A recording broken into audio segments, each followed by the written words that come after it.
Good afternoon, everybody. What we do in our lab is that once the sample reaches our lab, we'll keep it for liquefaction for at least for 30 minutes. Till that time, we'll mix the agarose gel and allow it to melt at 70 degrees. Once the gel is melted at 70 degrees, it has to be turned to the normal room temperature, for which it has to be kept at 37 degrees in a warmer for at least 5 to 10 minutes till it reaches the room 37 degrees. Once the agarose gel reaches the 37 degrees, the tube will be marked with the initials of the patients or the ID given by the hospital. Then we'll check the concentration of the sperm, and 60 microliter of the sample will be taken and mixed with the agarose gel which is present in the tube. That will help the and then it will be incubated for 5 to 10 minutes so that it will be the sperms will be mixed thoroughly into the agarose gel and it will be dispersed properly.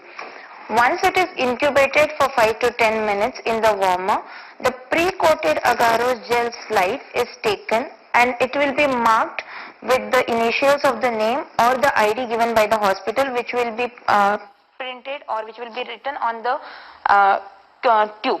The same ID has to be mentioned on the slide as well to avoid the confusion. Once that is done, this mixed sample with the agarose gel is loaded on the slide and covered with the cover slip. This loaded slide has to will be covered with the cover slip in such a way that cover slip can be removed easily once the gel is set. After that, to allow the gel to set, it will be kept at 4 degrees centigrade in the freezer with the pre-frozen slide. After the slide is frozen, it is taken carefully and the cover slip has been removed. Once the cover slip is removed, once we check if the agarose is set properly or not. Once it is set, the slide will be put into the lysis buffer for 7 minutes. This will allow the opening of the sperm acrosomal area so that the sperm can be moved out once it is denatured. This step will run for the 7 minutes. You can see how the slides are coated completely. It has to cover completely and get immersed in the solution so that there shouldn't be any place which will be remaining and the sperm reaction will not happen. After 7 minutes, the slide will be taken out. It will be wiped clean from the back side so that no excess of the reagent remains. And then it will be transferred into the lysis buffer wherein the dispersion of the sperm chromatin content is done.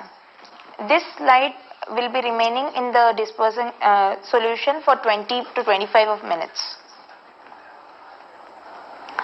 Because of the agarose gel present, the DNA content which is present inside the sperm head will be moving out in the agarose gel because of this denatured reaction. Once the 20 minutes are over, the slide will be kept in the distilled water for 4 to 5 minutes so that excess of the content is removed.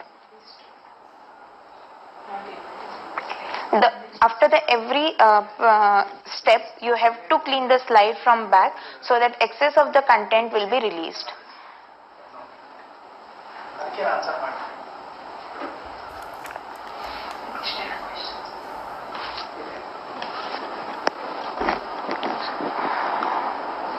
Once the slide is washed with distilled water for 4 to 5 minutes, it is fixed using the ethanol solution.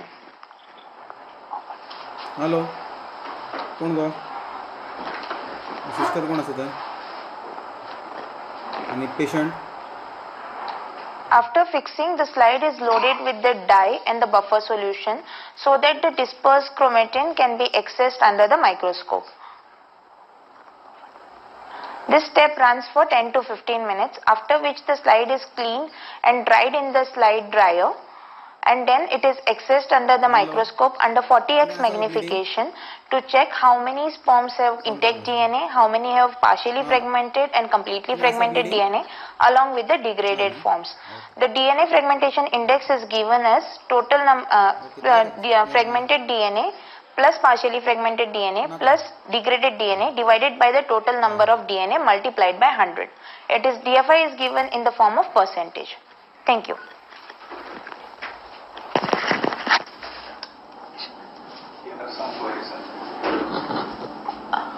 Am I on?